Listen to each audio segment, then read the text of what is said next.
దళితులు కుతకుత, బడుగులు సలసల, కాంగ్రెస్ గడబిడ.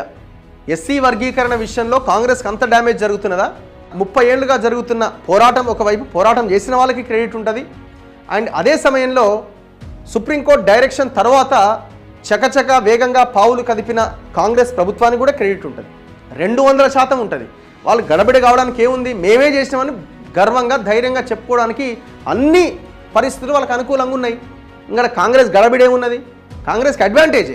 చలో నువ్వేం చేసినావు చెప్పు, నువ్వు గడబిడ అంటున్నావు, నువ్వేం చేసినావు? ఇది నీకు గడబిడ అవుతున్నది, మొత్తం ఆగమాగం అవుతున్నది బీఆర్ఎస్కి. ఎవరికి అంటే బీఆర్ఎస్కి. ఇక్కడ అసలు దోషి బీఆర్ఎస్ఏ. ఇక్కడ చివరికి మందకృష్ణ మాదిగ లాంటి వాళ్ళని నువ్వు జైలు వేసిన చరిత్ర నీది. నువ్వు ఇవాళ కాంగ్రెస్ గడబిడ అది ఇదని మాట్లాడుతున్నావు. గడబిడ అవుతున్నది నీకు.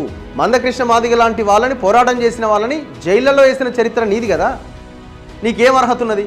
ఇది నమస్తే తెలంగాణలో వార్త ఉంది కాబట్టి వార్త మీద నేను మాట్లాడుతున్నా.